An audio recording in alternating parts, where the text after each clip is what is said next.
Good evening and welcome to the December 15th, 2020 Board of Education Equity and Diversity Committee meeting. Would you all please silence your cell phones and say the pledge. I pledge of allegiance to the flag of the United States of America and to the republic for which it stands, one nation, under God, indivisible, liberty and justice for all. And so this is our first meeting tonight, so I'm going to hand it over to Dr. Wiles, who generously offered to start the meeting off since we don't have any chairs yet. All right, thank you so much, Seema. Let me just start by saying that this is by far going to be the high point of my day today, which began with 2 boilers out at Pine Bush. So it's kind of easy to go up from there, but I truly am so excited for all of us to be together, even if it is on a computer screen, to launch this really important work. So let me just say a little bit about what the agenda will include. I know we sent it off to all of you a few days back. This is our first time together, so we're going to invest a little bit of time in the start of the meeting, having each of you introduce yourselves by saying, who you are and what role you have here in the Guilderland School community. And then just a sentence or two about why it was important for you to throw your name in the hat to be a part of this, this really remarkable and promising committee.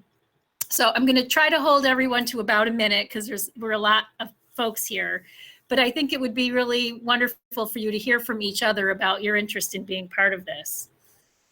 The other thing we have is a draft charge to this committee. So when our Board of Education does as it did for this committee, decides that it wants to pull together a group of people to do a particular function, they always provide that group with a charge. So at our last regular board meeting, they looked at a draft of that. It's still a draft. And we thought it would be a great opportunity when we have you all together to weigh in, give us your thoughts on that draft. And then the board will still need to go back and give it its final approval. But this way we at least get to a sense from those of you who are going to be doing the work, does this really capture what it is that's important to us?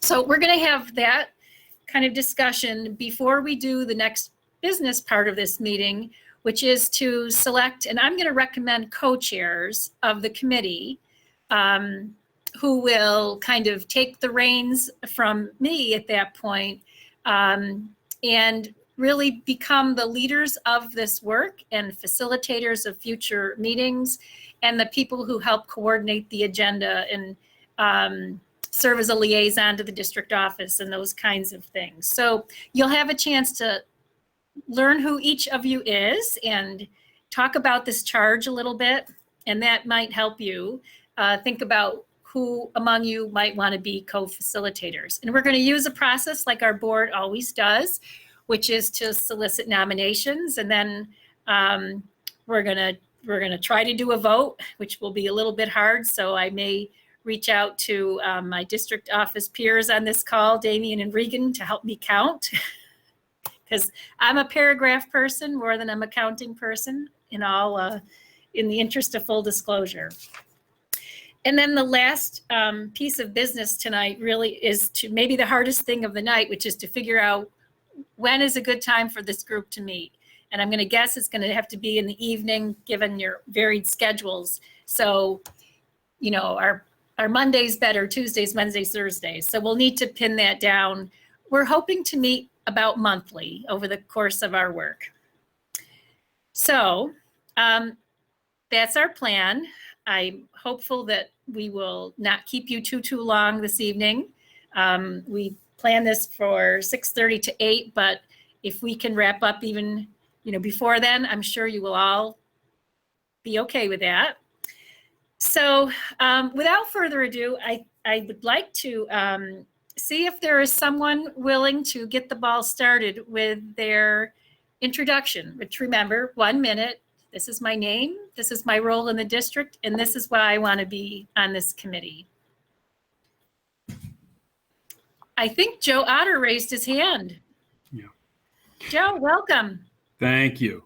Good evening, everybody. My name is Joe Otter. I am pretty much a lifelong resident of the district, product of Gilliland Schools as well. I have 3 children in the district right now, one at the high school, one at the middle school, one at the elementary level. I wanted to be on the committee because I've been so excited by as the diversity of the district has grown over my lifetime in it. And I think that that's something that's important and to be celebrated and to be promoted. And I want to be a part of that. All right. Good modeling, Joe. Concise, to the point. Perfect. All right. I think I saw Nicole's hand next.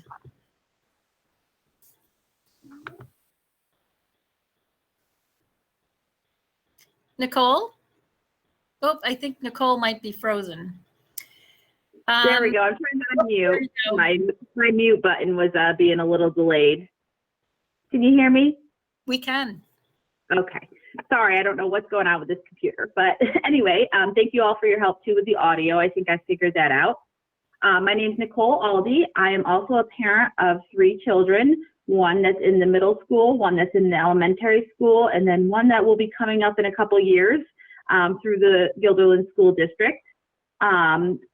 I was interested in being on this committee as it's really important to be an all-inclusive and understanding member of society, and I want to be able to bring some of the information I have learned in my professional experience to the group, but also be able to learn a lot from this group to be able to spread information to my children and help them become better overall citizens of the district. Awesome. Thank you so much, Nicole. Okay, I think I saw Sandra's hand next. Hi, I'm Sandra Savage. I'm a parent in the district. I have 5 children. One is still at Westmere. One is in the middle school, 2 are in high school, and 1 is homeschooled right now. 3 of my kids have Down syndrome, so I have had a lot of experience with advocacy and with diversity and difference in the way children learn and the way children live. And I firmly believe that once children step out beyond the family, school is the world to them. And it's a really important place for them. And it's really important that it be equitable and diverse, and that every child feel like they're valued and they really belong, and that they can make strong friendships with people who are nothing like them. So if we can make that happen, I just think that that generation can carry it forward and make the world like that. That's what I'm hoping for. Great. Thank you so much, Sandra. I think the next hand was Gloria. Hey, good evening, everybody. My name is Gloria Tolhelt, and I'm currently a member of the Board of Education. I got on the board in 2007 after I had had a wonderful 37-year career teaching social studies at Farnsworth Middle School.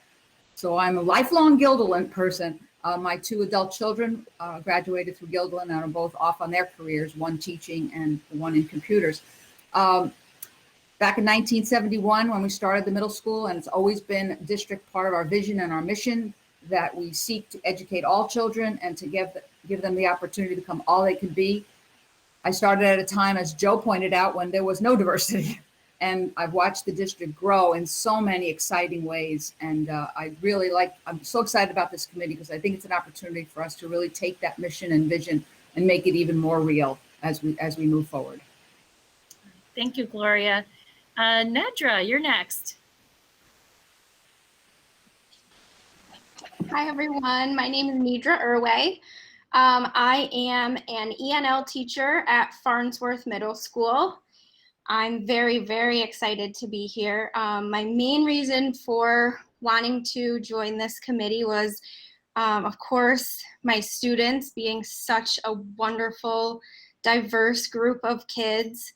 And secondly, in light of recent events this year, I'm feeling very motivated and excited about this work around equity and diversity. As a person of color myself, this is something I'm very passionate about. And so I'm here to work on all of this with you to make our district as good as it can be for teachers and students and parents from all walks of life. Thank you so much, Nidra. Well put. Kelly Person, I think you're next. Hi, everybody. Kelly Person. I'm a board member. I've been on the board for about 1.5 years. I'm also a parent, 4 children. I have 7-year-old twins that are attending online school right now from GES.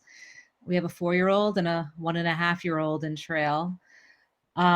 I'm so excited to see this committee born. It was really kind of born out of our district goals, and we kept seeing all these goals of we wanted diversity and equity, and this committee came out of a SMART goal of, okay, what can we do about it? What's actionable item? And this was the actionable item. So it was born, and I'm so happy to see it here. I'm also a military officer. I've been 23 years in the military. It's what I do kind of on the outside.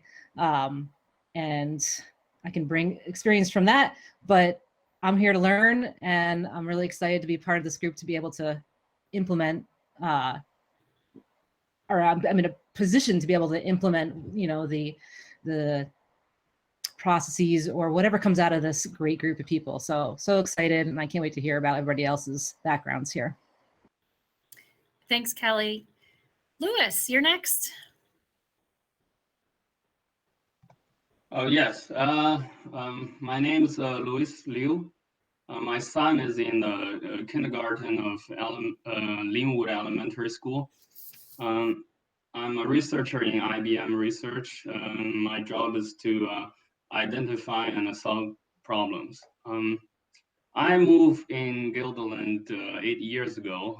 These years, I can see the Asian population in the school district is growing. Many of my colleagues living here are international. They're from China, Korea, Japan, and India, etc. I feel we have a basis to promote diversity and equity in school. Frankly, I also noticed some external reviews give us a kind of lower rating on the equity sector, but I don't know why. So I joined this committee trying to find out the problem and help to improve. Thank you. Thank you, Louis. Amy, you're next. Working on my unmute here. There we go.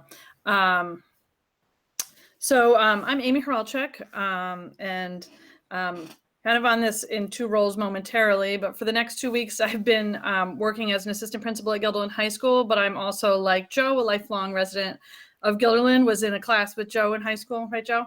And I have 4 kids that go to the district, 2 at GES, 1 at Farnsworth, 1 in 8th grade at GHS.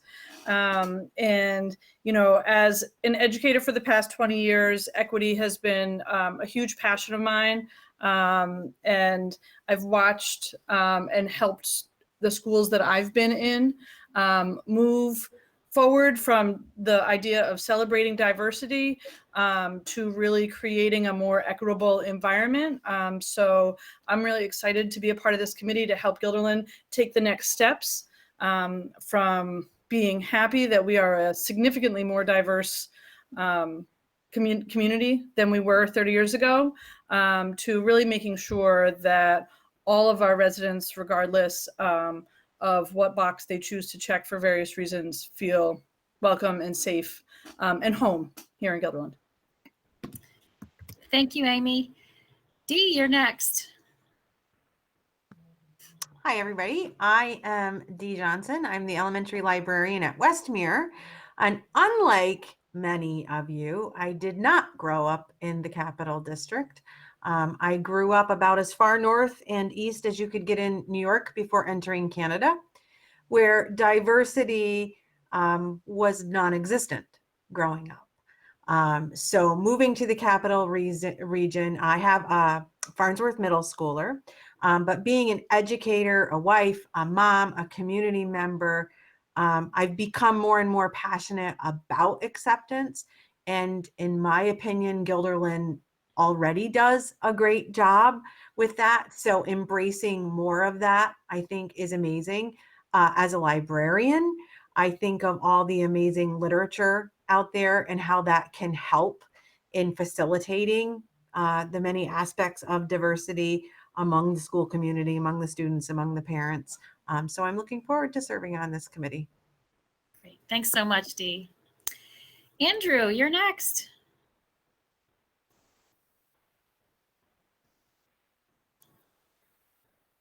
Oh, Andrew, I think you're still mute. Sorry. Oh, How there about you that? go. Okay. There we go. I'm There you go. working off a smartphone. So I'm retired. Our son graduated from Goodland High School in 2011. I'm retired. I was the director of training and staff development for the state IT agency and had almost 38 years worth of government service, a lot of it having to do with diversity and inclusion and all that stuff. So I'm always looking to give back. When I saw the Dr. Wild's letter in the, I guess it was in the Altamont Enterprise, I thought about that. I said, here's an opportunity, because I was thinking about the district's mission statement, which I think is wonderful, this notion of empowering all students to succeed in the 21st century, which sort of implies equity, diversity, inclusion, and all that kind of stuff. And a lot of the work that I did with the state agencies had to do with that and developing mission statements and using mindfulness, which is a very big thing in diversity and racism, anti-racism stuff. So I thought this would be a good opportunity for me to perhaps give some helpful insights to the committee. Great. Thank you so much, Andrew. We're glad to have you. Nora, you're next. Hi, I'm Nora Whiteside. I am a freshman at GHS, probably the youngest one on here, but I am still really, really excited to be here, and I think it's so important for us all to be allies and to really use our privilege to help those who aren't as privileged as us and raise everyone to a standard of, just general equity in our committee. And I think it's really great that we're all here working towards one goal. So I'm really happy to be here with all of you tonight. Well, we're glad to have you, and you need to know we're all young at heart. Thanks for being here. Ben Goes, you're next. Thank you. My name is Ben Goes. I'm a member of the Guilderland Board of Education. During the days and most nights, I work as a commercial real estate attorney. And prior to joining the board, I volunteered. Well, I graduated from Guilderland in 2014, and I came back in 2017, and I volunteered as a research coordinator in the high school library with some independent research projects for seniors. I have long been critical of a lot of aspects of the school system that I think don't accurately reflect our belief about students and don't honor the individuality and diversity of students. And it's my hope that this committee can kind of serve as a vehicle for removing a lot of the barriers that students that don't fit all the assumptions that we kind of bake into the school system face. So I'm excited to be a part of that work. Thanks, Ben. Next, Tibisay, you're next. Hi, everyone. Good evening. My name is Tibisay Hernandez. I am a parent here in Guilderland. I have 2 children, an 11-year-old that goes to Farnsworth and a new kindergartner in Linwood. When I saw the opportunity to join this wonderful committee, I jumped at it because I am a diversity, equity, and inclusion practitioner. So I actually work at the University at Albany, and I serve as a dual role of Assistant Director for Career and Professional Development and also Assistant Director for Diversity and Inclusion. Besides that, I am also a licensed and trained facilitator on implicit bias for the National Training Institute for Race and Equity, and have done a lot of work with the New York City Department of Education, actually doing workshops and trainings with, I've done over 1,500 educators at several different points in times in 2019, that I walked through, I helped them walk through implicit bias, what it means and how it shows up on the national level in education specifically. So there was no way that I was not going to apply to be a part of this very, very important work and committee. And I am also not born and grown in Guilderland or the Capital Region. I come from the Bronx, New York. I came up here for education, and I'm also currently a doctoral student at the University at Albany, researching issues of diversity, inclusion, and belonging at the higher education level. So I'm hoping that that mixture of things can definitely give a multitude of lenses to the work that this committee is going to do. So I just hope to be useful in my, bringing of education and knowledge that I've acquired and I've amassed throughout my years doing this very, very important work. Well, thank you, and we're glad to have you. Let's see, Mirzad, you're next. Hello, everybody. My name is Mirzad Glavic. I'm currently a sophomore at GHS, currently serving as student body president. I was interested in this committee as soon as I got the email. It just seemed like an interesting topic to me. And I really wanted to learn more about, these instances within our district of non-inclusiveness and whatever it might be.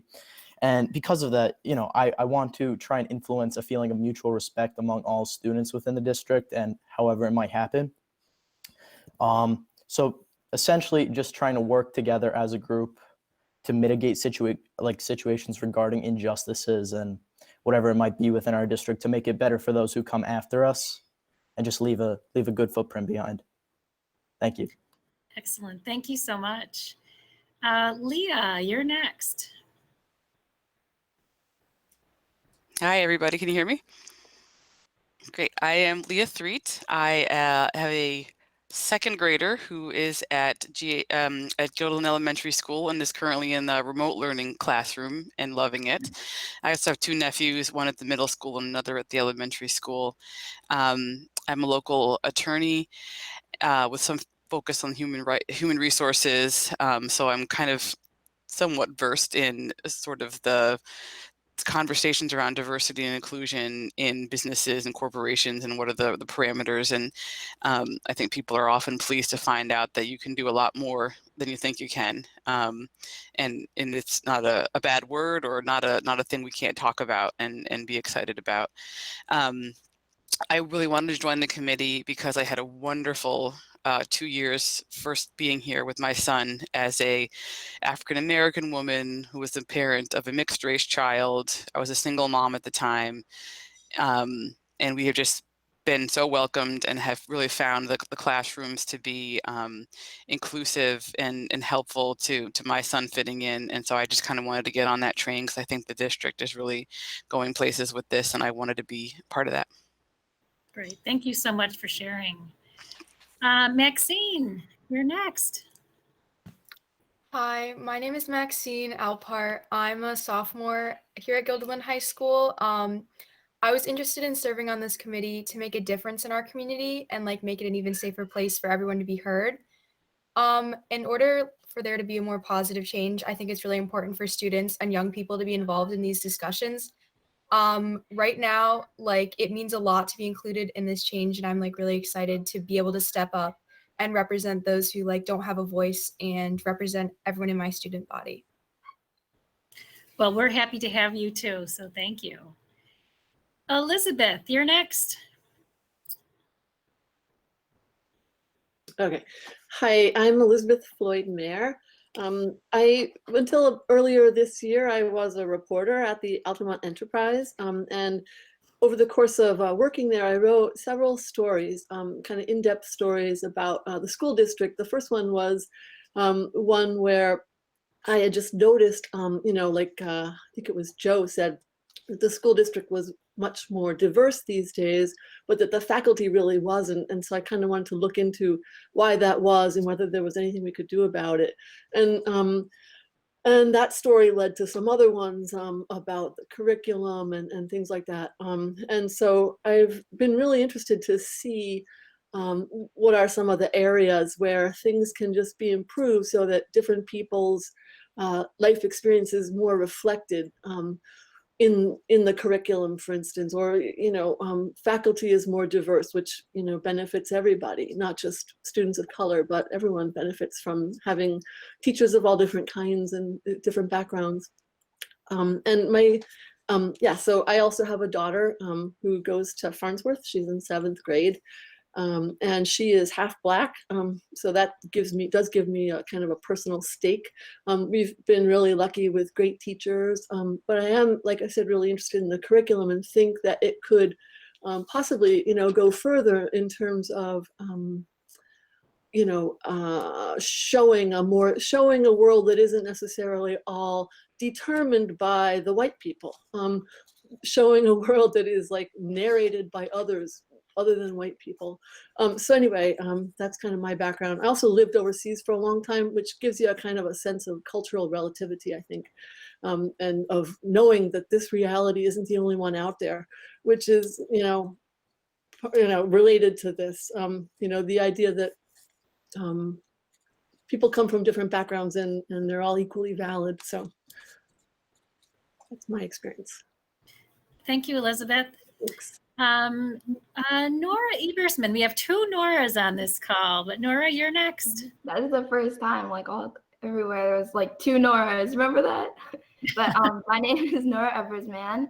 I am a high school junior at Gillen High School, and I wanted to do this committee because I think there's a lot of like, you like to open something and close it, and with like topics you like to say, oh look, there's diversity, and check mark it, be like another check off the list. But there's like things that you have to keep pushing, you have to keep pressing, you have to keep talking about this, or else it feels like it will lose. Like, then for some people it just needs that surge, and then it's like trending, and then it's not. But like, I think making this committee, like, it really keeps it kind of, I'd say, like relevant, but like to make sure and show to Gildan that like we do care. So. Well, welcome, Nora. Good to have you. Mr. Laster, you're next. Good evening, everybody. My name is Michael Laster. I'm the very lucky principal of Farnsworth Middle School. I'd like to thank the Board of Education for the opportunity to serve on this committee. I too, Tibisay, grew up in the Bronx and benefited from the the diverse community and the experiences that I had as a child. I started my career in Southwest Colorado as an educator, and for the past 17, 18 years, equity has been on the forefront of my mind.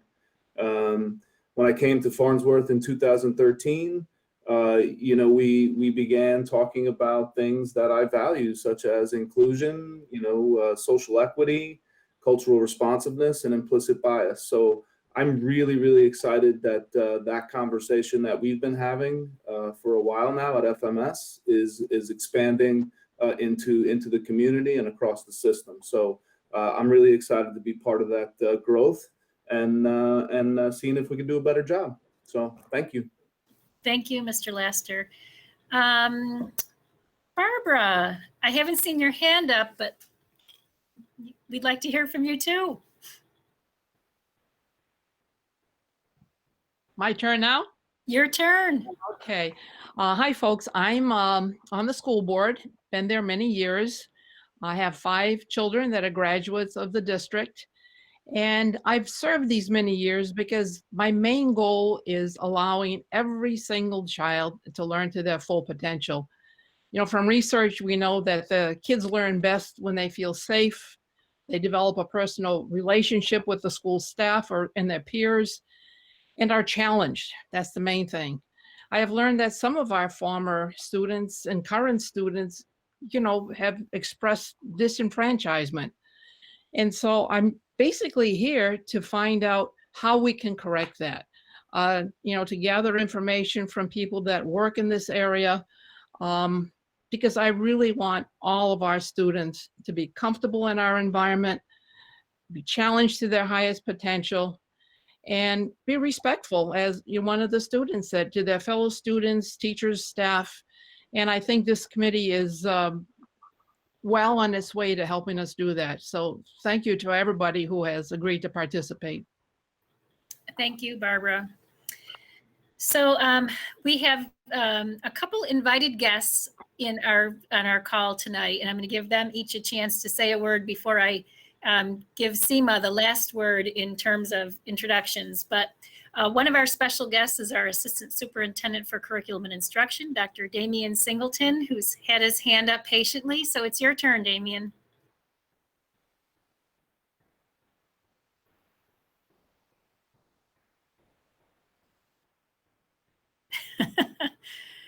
Okay, we'll come back to Damian. Sorry, was I muted? Yes. Sorry about that. So anyway, I was in the midst of thanking you all for joining this great committee. We're very much looking forward to the work ahead. My name is Damian Singleton. I'm the Assistant Superintendent for Curriculum and Instruction in the district. I am the father of 2 children. One graduated the district 3 years ago, I believe, and my son is a junior currently at Guilderland High School. What interests me about this has been an interest of mine for a number of years now. And I've been in this role for about 12 years. Prior to that, I was an administrator at Farnsworth Middle School for math, science, and technology. And prior to that, I was a teacher at Farnsworth Middle School of science. And I didn't graduate from Guilderland High School, but I certainly feel like I'm becoming a bit of a fixture because I've been around for a long time. Always looking up at Gloria, though, by the way. So about 10 years ago, I would say I very much recall a conversation that I had with Dr. Wiles about what we were starting to observe as true inequities in our system. And there were structural inequities, there were programmatic inequities, there were definitely some areas that were just jumping off the page as areas that we needed to make some immediate shifts. And started to do so, and that's when we really started having some concerted conversations about inclusion and just making sure that all of our students were feeling welcomed and a part of our community. The lens has shifted over the years, I would say, where the initial conversations really centered around our students with disabilities, I would say, was our first big push in that regard, and made some very ambitious changes to our structures and our programs to better serve them. We spent a good amount of time talking about our LGBTQ population in the district, and now we're really honing in and focusing in on the cultural diversity and the racial diversity within our district, all of which I think very much fall under that umbrella of inclusion. I've had the opportunity to lead or support or facilitate conversations and professional development around all of these topics. There is more work to do. I will not mince words about that. We are definitely, I would say, on our way and making some strides forward, but there is absolutely work ahead. And having a community partnership like this, a partnership with the board, I think is something that we've been waiting for and really eager to establish in the district. So I'm so excited that we're all here tonight, and I look forward to working with all of you. Thank you, Damian. Before I hand it to Regan for a minute, I just want to point out that as invited guests, our district office team is really here to serve the committee, to gather information, to provide support, be a liaison, do whatever you need of us. So we are here to serve all of you. And having said that, I'm going to ask Mr. Johnson to introduce himself. He's our Assistant Superintendent for Human Resources. Are you muted?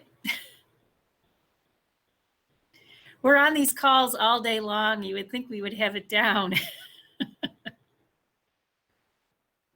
Huh. Okay, going once, going twice. All right, we'll come back. Seema, why don't I give you the last word in terms of our introductions? Why you're interested in being, Seema and I, by the way, are ex officio members of this committee. So we will be part of it, but not necessarily voting members. So go ahead, Seema. Hi, everybody. My name is Seema Rivera. I am on the board. This is my 6th year on the board. I'm also a parent of a 2nd grader and a 6th grader. And like many people here, I also came up through Guilderland, graduated in the 90s. And I also work in education and teach and do research involving education, equity, and social justice, specifically in STEM. But I've wanted to see this come up as a goal for years since I've been on the board. And so this is the first time, in 6 years it's come up. And to actually, like Kelly mentioned, see an actionable item come from it. I think our district does a great job, but I think it can do a better job. The issues of diversity and equity are dynamic. It's always changing depending upon the people that are in the school. And so this is a step in the right direction. So I'm really excited to work with all of you. Thank you. Thank you, Seema. We're all excited to be together and to start this work. So let me thank all of you for sharing of yourselves, telling your story, and really everyone did a perfect job in terms of saying their piece and making it concise, but getting to the heart of the matter. So thank you so much for doing that. So next, I would like to draw your attention, and I'm hopeful you all have the materials that Mrs. Sims sent out earlier. We have, as I mentioned at the start of our meeting, a draft of a charge to this committee. And some of it is how will the committee function? And some of it is what's the work to be done? And in the interest of full disclosure, I drafted this. And so I need to say that my feelings will not be hurt if there are critiques or edits or recommended changes for the board's consideration. But I felt like we needed to get the first olive out of the bottle to start the conversation. So really, without further ado, I'm going to open it up and see what kind of comments or thoughts any of you might have about this proposed charge.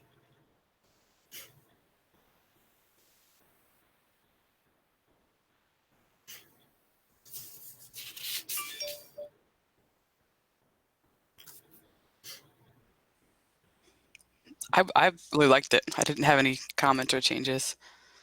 Okay, perfect. Thank you, Leah. Appreciate that. Other thoughts? I wonder if we could say, you're talking about the one paragraph, the purpose? Is that the? No, it's really the purpose, the guidelines, the activities. Oh, okay. The whole thing. Right. Within the purpose, you have policies, practices, and programs, and I'm sure curriculum would fit in there in terms of maybe programs or, all of it. But I wonder if the word curriculum would be good to have in there. Okay. I don't know. Mute. Hi, this is Andy. I'm looking at this, and I've done a lot of project management, training people in project management. And one of the things I'd like to see is a clearer picture of what success looks like for the committee. What do we really want to change in the world? It's really good where on page 2, you've got the equity action plan and what all the items are, but to what end? Okay, so if the mission of the school district is to empower all students to succeed in the 21st century, okay, so what are the empowerment goals to make sure for equity and diversity and all that? What does it mean to succeed in the 21st century? In the agency that I was in, it was extremely diverse. Thousands of people across the state of New York, IT people who started computers with punch cards, to people who have silver and blue hair and tattoos and stuff who do code, people who are newly came in from India. So you had people all over the place. And we had to say, how do we form a learning team? How do we succeed in our organization by getting all of those people together? And what is that success going to look like? So I think that it would be really good to have something in there about the mission and how the success of this committee would be tied to the mission. I was thinking about that too, but I also really liked the equity action plan, and I'm wondering if one of the very first things that this committee does is really determine what those success metrics are based on that action plan and based on the development and the research that we do about the district and what the needs are. And we could, as a group, because it looks like after the introductions, I'm so impressed, we have people from so many different experiences that might be able to help us create those success metrics together as a group. Good idea. Yep, agreed. I think, Andy, and you introduced yourself as Andy, so I'm going right there, not this Andrew stuff. In the activities under number 3, letter D really gets to your point exactly, which the committee would put together a plan that establishes metrics to measure progress. So I think you're 100% right. You never know if you get there, if you don't know where there is. But Amy's point was that could be the work. That could be some of the work of this group. Yeah, yeah. I don't, Marie, where is that? You said that was E? It is letter D under number 3, under activities, which is on the second page.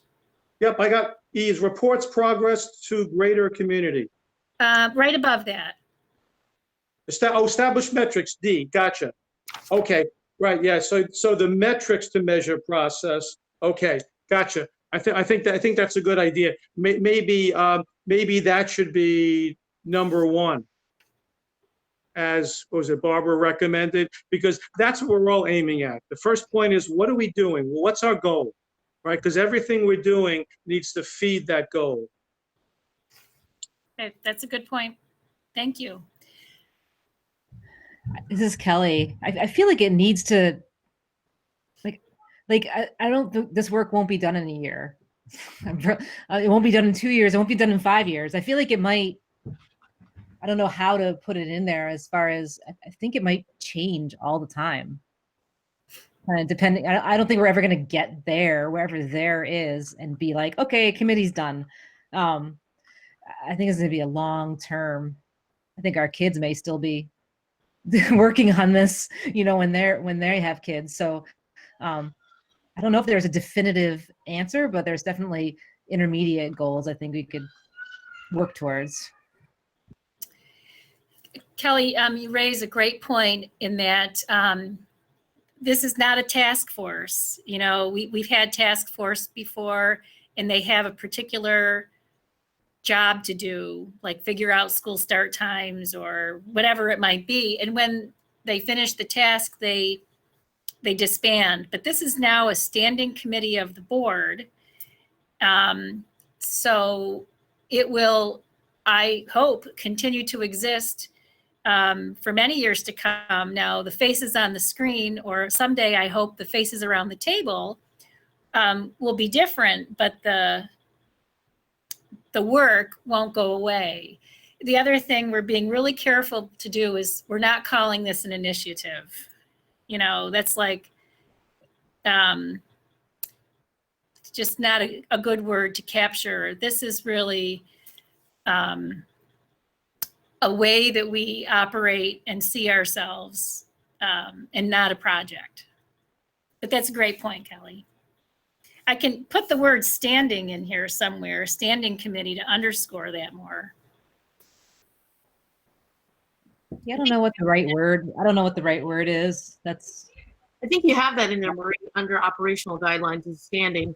And like Kelly and you said, it's not a task force, it's here to stay. But I think like the other committees, I know we rotate through the items that we're working on.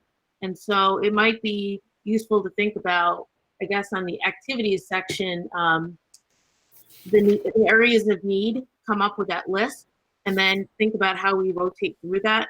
And maybe with the caveat that if things come up in, society that's important, that we are working on that, and we leave it open to that. But yeah, so we can't do it all in 1 year, like you said, Kelly, but maybe have a mini goal. And this is why I'm really happy that it's a standing committee and not a task force. Yes. Can I just kind of bounce off that? Sure.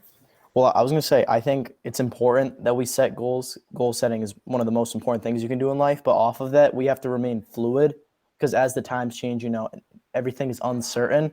And, one day, I'm saying in a utopia, every problem we have could go away, but that's not going to happen. But as times change, I think we have to stay with it and just kind of see where it takes us. But overall, just have an idea what we want to do. Well put. Mr. Lester, is your hand up? Or is that from before? It's from before. Okay. Any other comments or thoughts? I was going to say, I'm not sure if this is already within the plan, but I think something that's really important is outreach to the community and specifically the student body, because I think that we really can't make an effect on the student body until we really put our people in there. You know what I mean? Like, we need the student body to know about this and that this is a goal. That's an excellent point. Maxine, I think I just saw your hand go up too. Just to go off what Nora said, I totally agree with her that we need to get the student body involved. This year, I have been serving on the anti-racism committee with Dr. Hralchek, and something that's been really successful is having a student voice committee within that. So I think that if that's something we bring here, where maybe the students in this group and some of the like advisors lead that discussion, then we can get a lot of more people involved and reach more. Great. Thank you, Maxine. I think there might be an opportunity in there. I think we said something about the charge to develop subcommittees or things like that. That could possibly be something one of our students could co-chair. Absolutely. I think, going as the work begins, it will be hard for us to have 22 people on a screen. I think we're probably going to need to think about how we organize ourselves to do work. Elizabeth, I think I saw your hand next. Yeah, I'm interested in the student committee, and what I've been wondering, about their work and what they've done, what conclusions they've come to, and what they've focused on. It would be neat if they could maybe come and talk to us or something, about all they've done. Students are always welcome, so that's great. It's a great idea. Ben? So my main point is that maybe we should rework the language a little bit to be more present tense instead of past tense. So for example, this last paragraph on the second page, members of the newly formed committee were selected on November 8th. And then, we might not need that, right? If this charge is going to stay with the committee and the committee is going to be standing, then maybe we don't need that. Maybe we don't need number 5 on the first page that says the organizational meeting will take place on December 15th. Maybe we can change that to, the organizational meeting will take place, each year in July, with the exception of, the inaugural meeting. Towards the idea of the standing committee and the changing nature of the work, up here in the purpose statement, I think that on that second line, oversight for the school district's work could be ongoing work. Say to that become again, more Ben. diverse. Oversight for the school district's ongoing work to become more diverse, equitable, inclusive, and anti-racist. So, so those are my thoughts. And then the activities, I think a lot of people are raising some good points. Maybe number one should be identify, present areas of concern or, ongoing areas of further study, from which the next, 6 bullet points follow. Let's research that area. Let's gather data on that area and recommend an action plan for that area, for that issue. Those are good suggestions. This is how a policy committee is like. Yes, very much. Amy. Mute here. There we go. So I just wanted to bring up, we're talking about the subcommittees, and I think that's a really good idea. And I think one thing that we should consider, in addition to maybe bringing some students, in addition to the great group that we've got here, is there were a lot of people who really wanted to be a part of this committee, who really had a lot of great things to bring to the table. And I'm wondering if they're, in the process of our work, as a smaller group, I wonder if there'd be a way to bring other people in that really wanted to be a part of the work. So something to consider as we, at some point break out into smaller groups. Thanks for that, Amy. We did have 68 letters of interest. So it was the evening when the board got together to select, it was not easy. Barbara, I think I saw your hand. I think it's always been, in our discussion that we wanted to capture as much of the enthusiasm that's out there in our communities. And, as these subgroups develop, we certainly will reach out, hopefully, and include more and more of our fellow citizens. I have this giant folder. This is where the other letters are, right at the top of the pile. Gloria.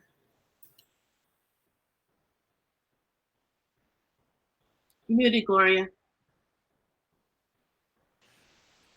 On second page, under activities, number 5, it says consider the creation of subcommittees or teams to work on specific topics, which may include additional members beyond the 20 individuals on the committee. And I think that's crucial because we saw by the applications that people want to be on this committee. We have some very talented people in our community who can add a great deal to what we know. So yes, definitely. Thank you, Gloria. Other comments or thoughts?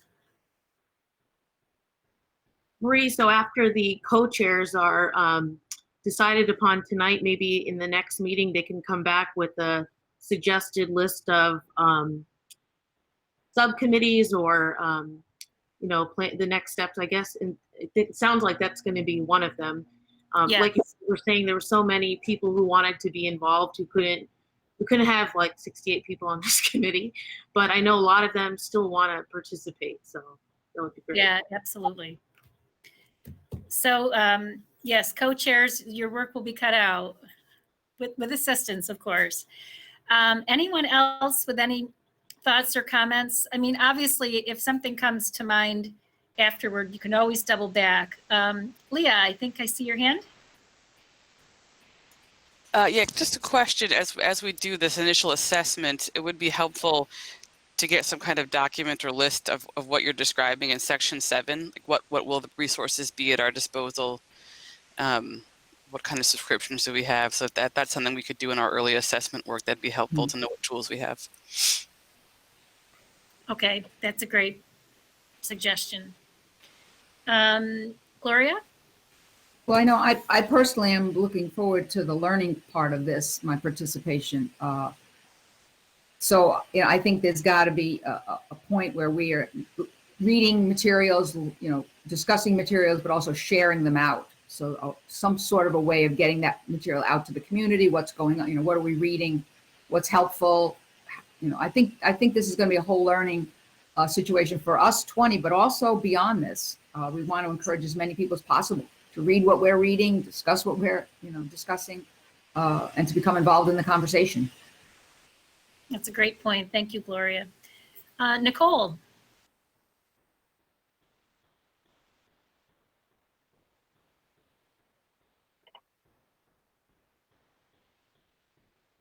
Something that would be helpful for me. I'm here. My internet's slow. That's why I have the camera off to hopefully make it a little bit better. Just reading, and I really want to take a lot. I'm taking notes to digest everything that everybody's saying about the charge. What would be helpful to me as, again, somebody that hasn't grown up in Guilderland, that came from up north also, is places to start. What have been some of the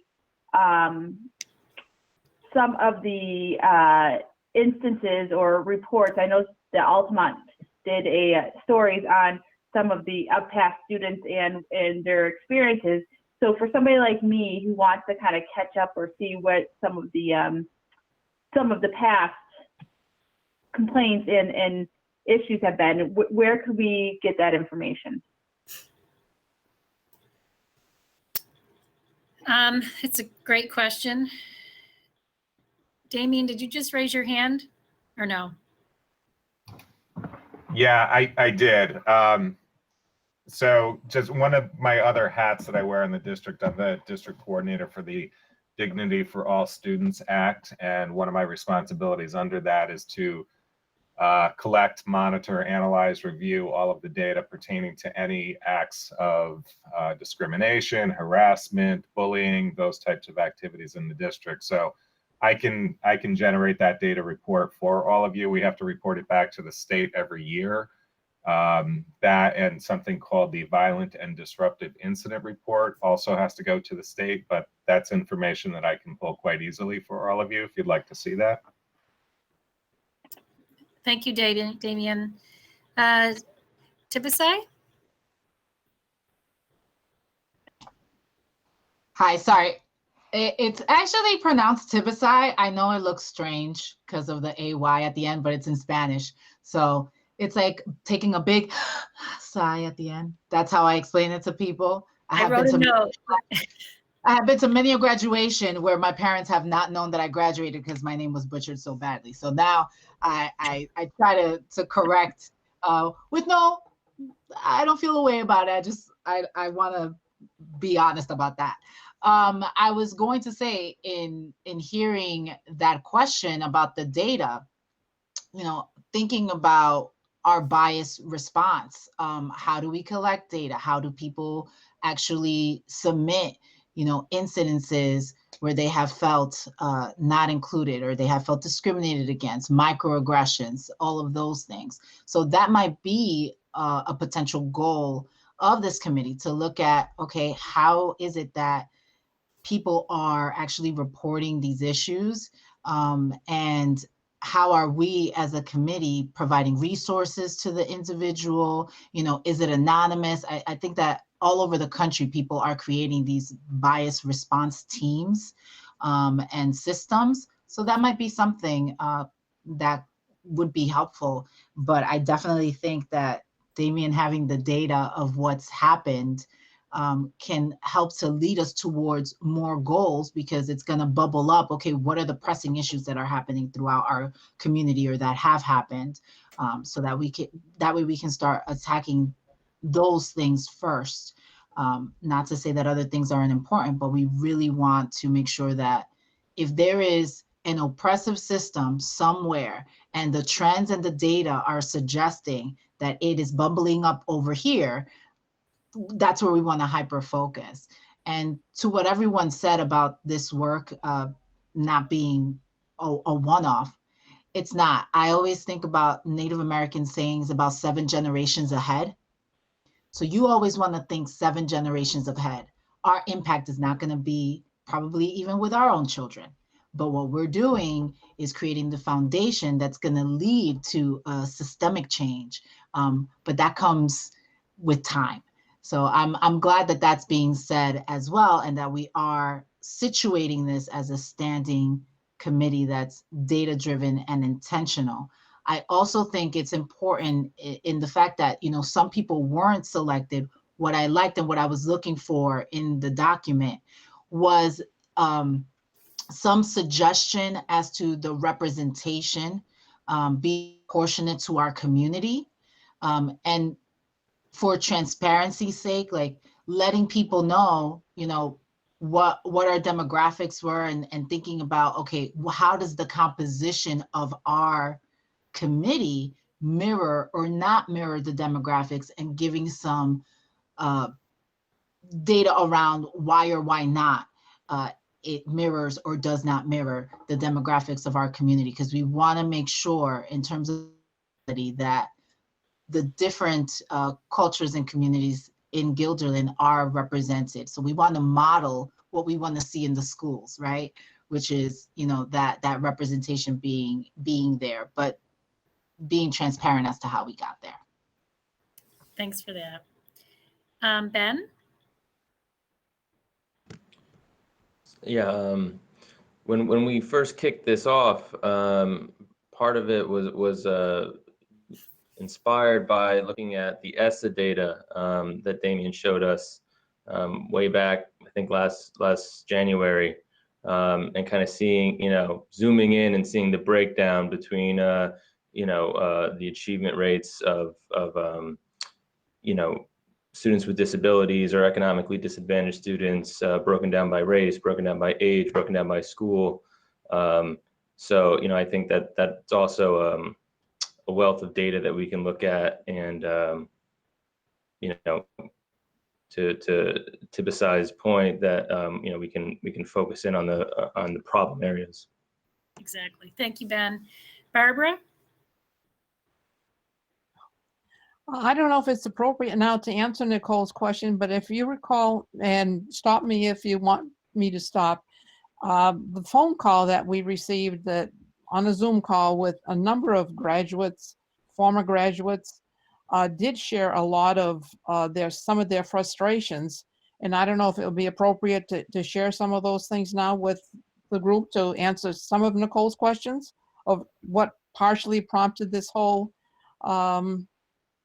endeavor, you might say. I can say a little bit about it. Just to give you context, shortly after the murder of George Floyd, I had written a statement to go out to our community, kind of expressing our sadness and dismay.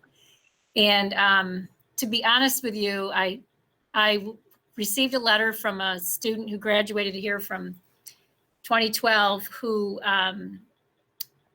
really told me that my letter was utterly inadequate, and then explained in several paragraphs very eloquently why it was inadequate. And it was the kind of email that you get where you just can't email back and say, oh, thanks for writing. So we ended up organizing a call like this with that graduate plus a handful, 5 or 6 other of her peers who graduated in 2013, 12, 13. And we spent 90 minutes on the phone hearing their experience here about being discouraged from taking upper level classes, a long list of microaggressions, feeling isolated, like the only child of color in a whole middle school team, and on and on. I don't have them right in front of me, but it was, it was a very powerful call, and it was, honestly, it is my inspiration to make sure that we get this right into the next generation. I don't ever want a student to feel like their experience here in Guilderland was something less. So we can share more of that. I have the letter. I have my notes from that call. I just don't have them at my fingertips. Andy. I would just like to add what add something to what Tibisai said, where she was talking about looking at the reports of microaggressions and instances. We need to look at why some people might be reluctant to report, okay, what's going on. So it's not just what do we get reported, but what's not being reported and why. Thank you. Louis. Yes, I try to see whether there's any possibility that we put in the committee accountability or, in other words, any authority we could have in certain activities. I know maybe it's I don't know whether we have any, I need to read, but any kind of policy or decision-making sort of we can involve or influence. That, how to say, whether the committee's opinion has some accountability or influence on the general policy of how could that be written in this charge? That's what I'm thinking now. So for the group and any board member who wants to jump in here, we have 4 other committees of the board, and all of them have the authority to recommend. So they do their work and they recommend to the full board of 9 members. And that's how this would work too. This committee would do its work and make a recommendation to the full board. But only the full board has the legal authority to create policy or change policy. But I will say this, and our committees do amazing work, and they do have tremendous impact on the direction we ultimately take. And I'll let board members jump in if you'd like to on that. I was just going to add, Louis, that like the committees a lot of times do the homework and they bring their recommendation to the board, and it usually comes to the board agenda as an information item. And so we have time as a full board to read through the recommendation, ask questions, have a discussion, and if things are smooth, then we can vote on it. And if they're not, they might take some more time, or we might send it back to the committee and say, you know, you need to maybe reevaluate this or look into this. I don't know if that helps with that. Thank you. And so our opinions or recommendations will get reviewed, right? That's, I mean, and we will know. Yes, you will know. Okay, I tried to get this. Okay, Nora Whiteside, you're next. So I just kind of wanted to like bounce off of some things I've been hearing. So we're saying that we already have some data of what we think has been reported and what we think is the problem. But I'm wondering, you know, there are probably some reports we haven't heard, right? And is there a way that we can reach out to the committee and maybe have some way to anonymously collect data? Because at this point, our data might not accurately represent the goals we want to work towards. Great idea. Excellent. Mirzad?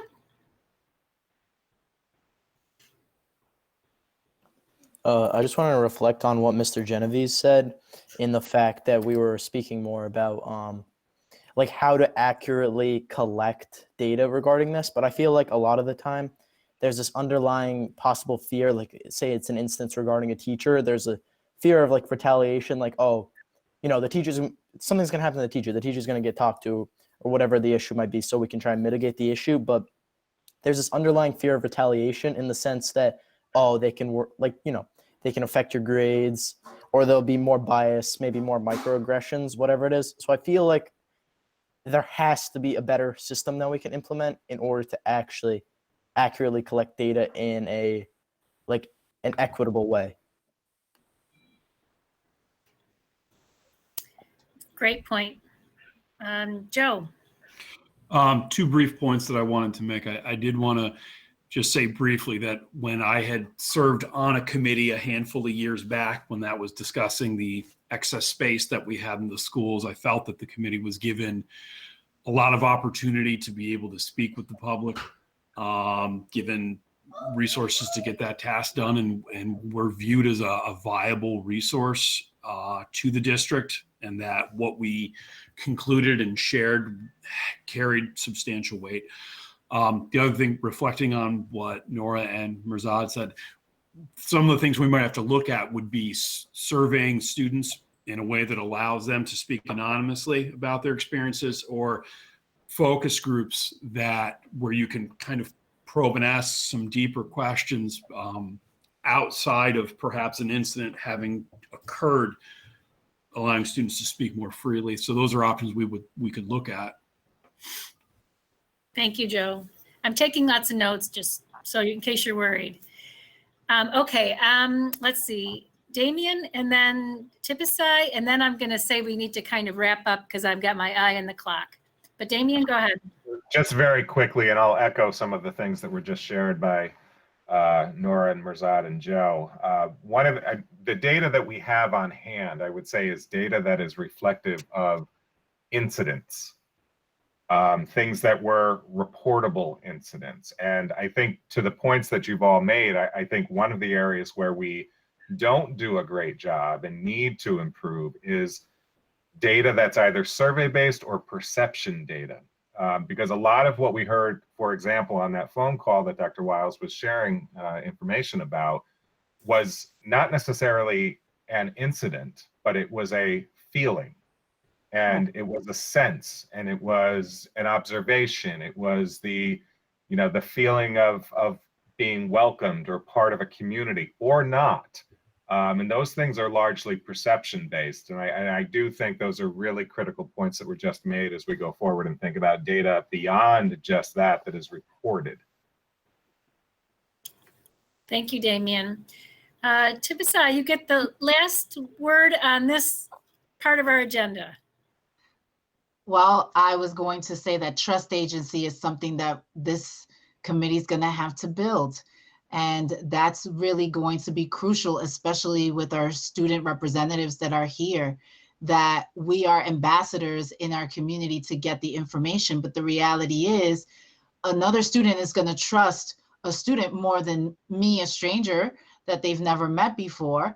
But if we do a good job at promoting our committee and really sharing who we are on this group, and why we decided to come onto the committee, that could engender some trust agency amongst individuals that may feel like coming to a focus group that we're putting on is going to be more productive for them than potentially just speaking to a supervisor in the school, right? And I know that we've been talking a lot about students, but faculty and staff also are a critical piece of this, because if faculty and staff who are diverse do not feel welcome, then the culture shift that we're looking for is not going to change either. So we simultaneously have to look at the student experience in comparison with what faculty and staff are experiencing, and how reporting processes are happening there, and how those hierarchies are either promoting sharing those experiences, or they're deterring from people sharing those experiences. So I think that those, it's a multi-pronged situation that's not going to get solved in a day or in a year, but I think we're in it for the long haul. So I'm excited to be a part of it. Awesome. So we're at that point where we need to see who, if no one is scared off by the sort of the magnitude and the importance of the work, we're looking for a couple people to co-chair this committee. So here is, we will accept nominations, and, given that many of you have just met each other an hour and 10 minutes ago, you can also self-nominate. If this is something that you are feeling like you have the time and energy and willingness to help lead, you can self-nominate. And so what we'll do, we need 2 people, but if we have multiple, I'll give you each a few seconds to say a few words about why you want to do it, and then we'll vote, and that's going to get messy, so I will accept all help. So I saw a raised hand from Elizabeth. I'd like to nominate Tibisai and also Nidra.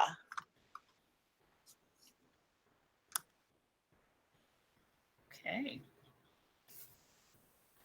So I will be candid. The only reason I wouldn't accept a nomination is because I am literally starting my dissertation process and collection of data this fall. So I want to be candid with the group, but I did want to nominate while I'm here. I want to nominate Mirzad because I think that having co-chairs that are student and I don't know, older, above 1985 of age, I don't know, however you want to. I like the word season. Sure. I think that that will show that this is being led from the student perspective and in a meaningful way. Okay, so we have Nidra and Mirzad, and I just saw Barbara raised her hand. Who among the students would be interested in being a chair, I wonder? Can I just step in? I would accept the nomination in this case. All right. Barbara?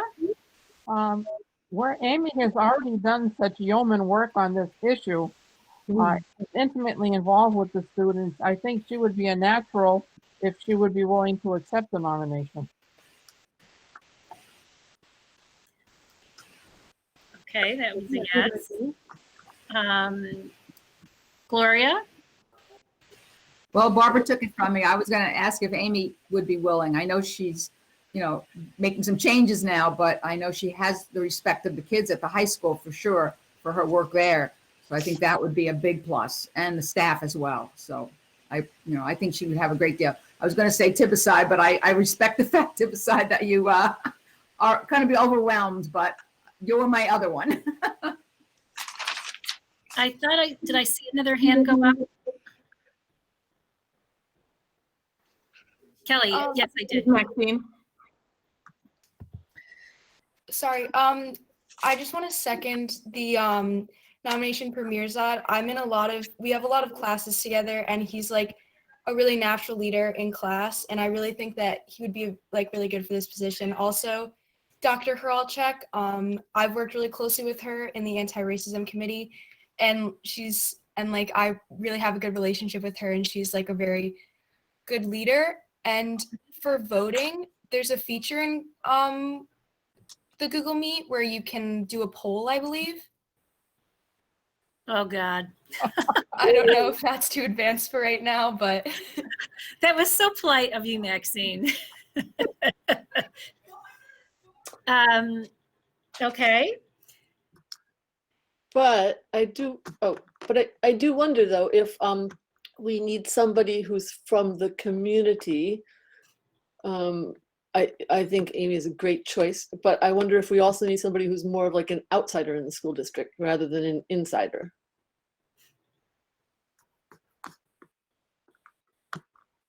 Okay, did you have a name there or? No. Can I? Is anybody interested in doing it? Can I add something, Amy? And it's public, right? So Amy is taking a job, and so she will not be an employee at Guilderland anymore. So I think she would be a great community member. She just kind of easily fits in. She's a community member, parent. I think she would kind of fit in that bucket nicely. But I was just going to ask her, can we do, and I don't know, can we, because this committee is such a large size, can we do two, people and then a student as well? Or is that, I feel like it might be, I don't know, it seems like it would be a lot to put on a student too, their work. Not that they wouldn't be able to handle it, but I would think they want to think about their schoolwork first too. I don't know.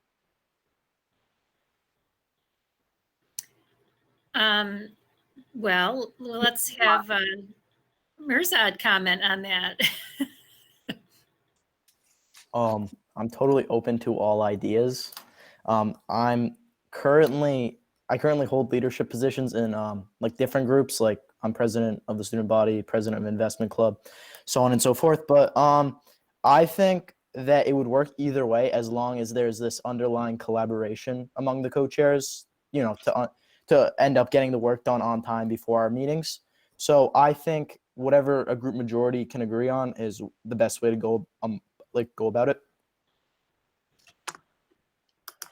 Barbara?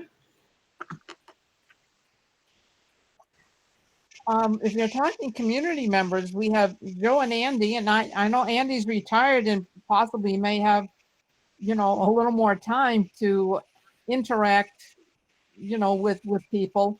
I don't know Andy at all, but from what he has said, he's retired, he has time, he has an interest, and I don't know if you're interested, Andy, or not, but I certainly would welcome what you have to say. I do have time, and I've spent a lot of time in government facilitating and sharing things and running stuff, and I taught project management, so I could be helpful if people want me to. Is that a yes? That's a yes. I have a question or a suggestion or a thought. So this is a diversity committee, and I feel we need people who are in charge of the committee, who head the committee, who are not white people. We need to have people of color who are heading this thing. And it's my opinion. So is anybody interested? Because I think it's ironic to have a diversity committee that's all run by a bunch of white people. Can I bounce off that? Well, isn't the overall goal of the committee to represent everyone in an equitable and equal way? So I think that regardless of skin tone, we're all trying to achieve the same goal, and it's going to be, you know, tried to be reached for no matter who's heading the committee. Well, yes, but just the same way that, you know, if all the leaders of a committee turn out to be men, that's kind of reflecting a societal problem that exists that we're all sort of working towards changing. In the same way, if a committee on diversity is all run by white people, that's reflecting the very thing that we're trying to work against. So I do see what you're saying, but in the instance right now, it like, from what I'm understanding is that we want to like implement a figurehead to try and, you know, same way that corporations will hire more diverse groups to make their corporation look more diverse. I think we have a pretty diverse group among us, and we're all trying to, like I said earlier, we're all trying to reach the same goal. So I don't think we need to figurehead it with diversity, as long as diversity is reached through the group. And I respectfully disagree. And here's why. Because representation and how people see this in the community does matter. And as much as figureheads, and we want to believe that, listen, Andrew's going to be a project manager, whether he's a co-chair or not, right? You're going to be a student leader that's going to give great input, whether you're a co-chair or not. However, we are in these meetings. We get to interact with you. The public does not, right? So what we put out there is going to be an initial representation of how seriously we're taking, you know, uplifting and empowering voices that are not uplifted and empowered before. So I agree with Elizabeth. I know I am one of the diverse candidates who sadly cannot take the nomination. However, I think that Nidra, tell me that I'm saying your name correctly, Nidra, I think that you would also be an amazing spearheader, just based on what you said and the reasons why you're here, and just your special education lens, I think could lend a lot in organizing a lot of individuals with a lot of different needs. I think that's what you do naturally. So Nidra's in ENL, right? Weren't you in ENL, Nidra? I am, yeah. And I apologize. I'm having some internet issues, so you've been frozen for a few minutes here. Sorry. But yes, I think maybe Elizabeth or Gloria had expressed that they would nominate me, and I would accept that nomination. Have you guys ever seen the picture that went around the internet a while ago? I forget if it was like about abortion or women's rights or whatever. And it was like a meme that showed, you know, a table of like 10 guys in black suits. You know, these are the guys that are going to decide this issue. You know, isn't this going to be great? It's not a matter of figureheading. It's a matter of, as Tibisai said, spearheading. If the committee is going to, I don't know. I just think that it's important to have not just voices of people of color, but have, people of color be in the public positions and the actual positions of, actually running the meeting. And the chairman is not a figurehead position. It decides what's going to be on the agenda. So it charts the course. So that's not a figurehead. So I think it's important work. And if people are willing to take it on, I think people who are people of color in the district are going to be looking at this committee. If they see it's all white people running this, they're going to be like, geez, there goes that. So much for that. Nothing to say that we're not all earnest and that we're not all in this with the right motives, but I just think it has to look like the people that we're trying to serve here.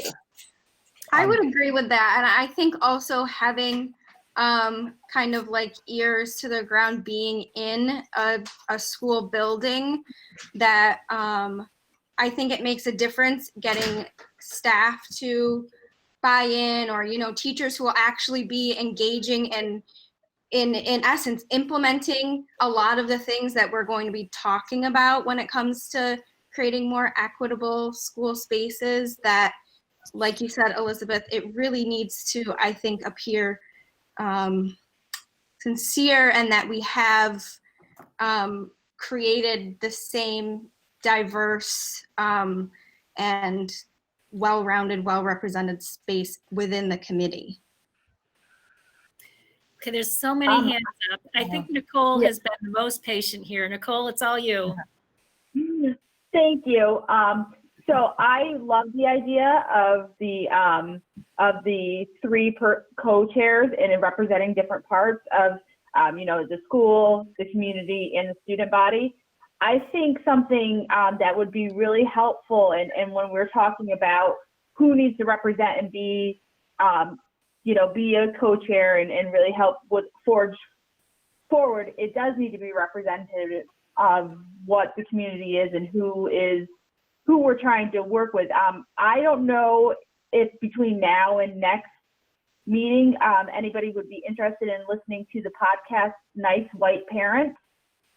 It was very enlightening to me to identify, because I talk about all the things that we want for our kids and whatnot, but I am not a person of color, so I don't know what goes on. So I think it's extremely important to have all types of life being the forging force of this committee.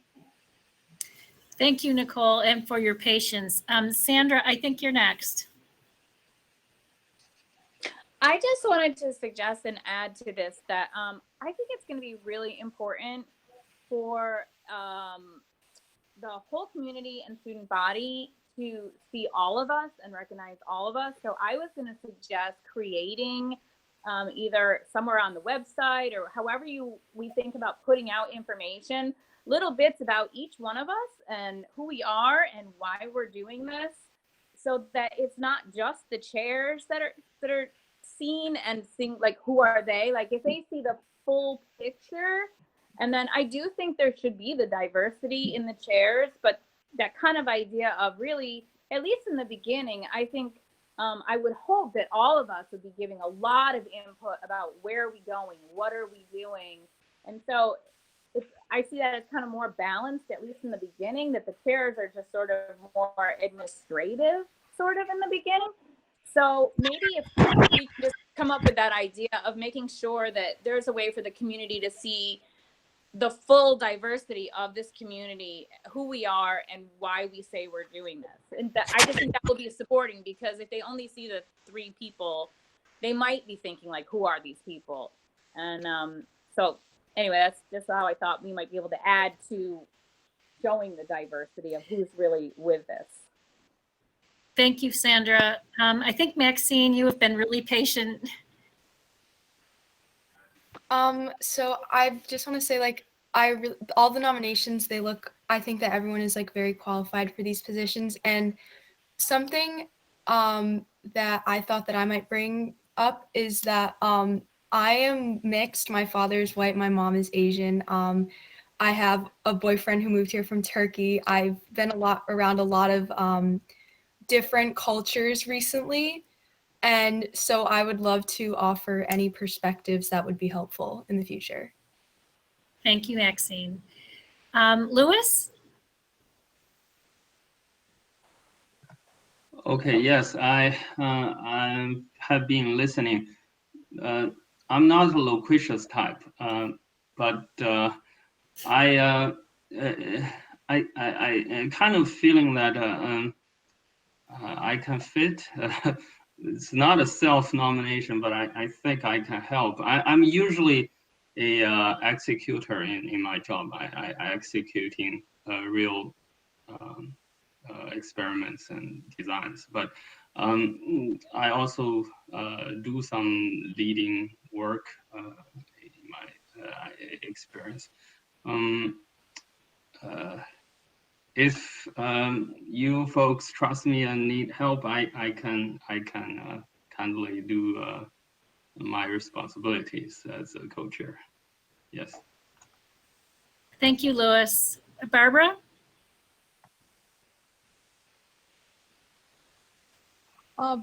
When we created this committee, we called it a diversity committee, not a color committee of any kind.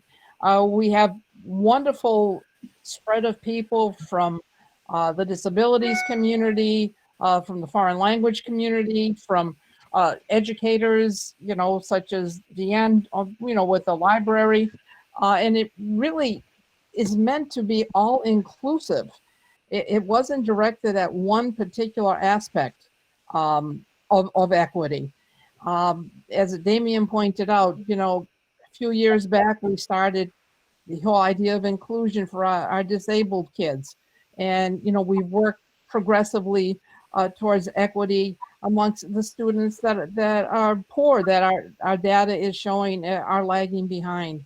And so I am not the least bit concerned about the I guess the photogenic aspects of this, because aren't most of our meetings, or at least as I understood it, most of these would be televised. So people would see that we have people from all dimensions on this committee. And so as I said, I would like people who have stepped forward, who have the time to do this, because this takes a lot of time and a lot of organizational time. And I'm not looking to balance males and females or blacks and whites or whatever. I just want people who have the time to do the work, who are very interested and committed, as everybody that's here and the other 40 that aren't on the steering committee here. So as I said, that is not a concern. I just want people who have the time to do this work, because it will be a lot of work, and it's going to take a lot of time. So that's just my few cents, because as I said, it's a diversity committee for people from all different needs. And it's going to take, as somebody pointed out, it's going to take years to address all these issues. But as we keep chipping away at them, at least we're heading in the right direction. Thanks. So I think it's important to point out or underscore what I've heard here is that this is not one of those committees where you just show up and talk once a month. It is going to be a working committee, and I imagine there will be subcommittees that will have leadership roles, and as I think I saw in the chat. So I feel very good that everyone will be able to bring their expertise and their perspective to the work, whether or not you are actually chair of or co-chairs or steering committees of this. And then I just want to acknowledge Sandra's point about the visibility of this. I'm hoping lots of people are watching tonight and see this screen of all of these faces who represent our community, and that who tune in to future meetings. And Amy Perra, our communications specialist, is also cued in to help make this a very visible part of the work that we do all the time. There is in the chat right now a recommendation for the creation of a 3-person steering committee. Mike Laster put this in. I don't know if you're comfortable in the chat. It's Amy is the parent community member, Mirzad is the student, and Nidra is the teacher. And there's a few seconds to those nominations in the chat box. I'm wondering if it makes some sense. I don't know what the next step is here. Should we go for a vote? Do we want to try something different, or? So why don't I just call the question by a show of if you can, everyone put their raised hands down. If you are comfortable with this as the steering committee of the committee, the leadership steering committee of this group, if you could raise your hand, and I'll try to look in the chat here.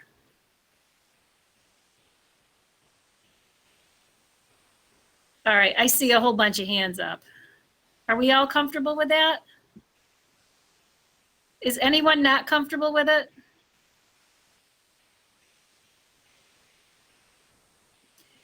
Okay, I think after an awesome discussion, in the messiness of democracy, we have a leadership trio who can help us just get the ship moving here. And again, there'll be plenty of opportunities for others to take leadership roles on various other tasks. So thank you to the 3 of you. And thank you all for just really contributing such really thoughtful comments. I think we'll be in a good spot. Okay, last but not least, I just need a sense of what evenings of the week work best for this group. I mean, this is Tuesday. Everyone was here on Tuesday. Is Tuesday a good night?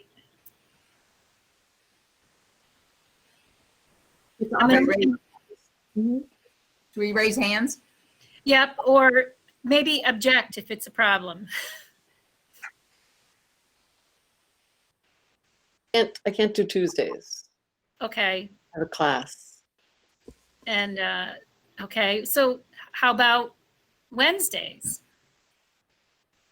Any other day besides Tuesday. Joe, you can't do Wednesdays? Oh, they're good. Okay. I can second Wednesdays. Thumbs up. Wednesdays. All right. And I'm so sorry. I can't do Wednesdays. I can do any night except Monday or Wednesday. Okay, well, let's try Thursdays. I can't do Thursdays. Can we do Fridays? Friday's good. No, we don't typically do meetings on Fridays. I mean, with so many people, it's not going to work out for everybody. Realistically, it sounds like everybody's involved in things. I think we need to, it sounds like Tuesday was the most agreeable night, and maybe we can switch it once in a while for you, Elizabeth. I don't know if the time, but it's just impossible to get everybody on a schedule that's going to work. Seema, what day did you suggest? I was just saying too, we're looking at once a month too, correct? So I mean, we can have a schedule ahead of. I know that classes certainly don't get changed usually, but if it's another commitment or something that you could plan around, so once a month, I don't think that's a horrible ask for the one. Sounds like Wednesday, coming back to Wednesday again. Wednesday sounds good again. Okay. And it is once a month. Is 6:30 a good time? I mean, it's enough time to get dinner, but not so late that we keep you here till. Okay. All right. So I think next steps are for our steering committee to get together and kind of filter through our work that we discussed today and come up with a plan for our next meeting, including the date for it. So it'll be into January. Let's get through the holidays and we'll kind of go from there. I just want to say how energized I feel at the end of a really long day to have engaged with all of you on a topic that will make such a difference in our school district. So thank you all for your time, for your honesty, and in advance for all your hard work. Thank you all. All right. Have a good day, We're everybody. excited about this. Did we decide on a day? Thanks, We haven't everyone. picked the date yet. Wednesday. Wednesday. Okay. Have a good night. Thank you. Good night, everybody. Thank you so much. Everybody.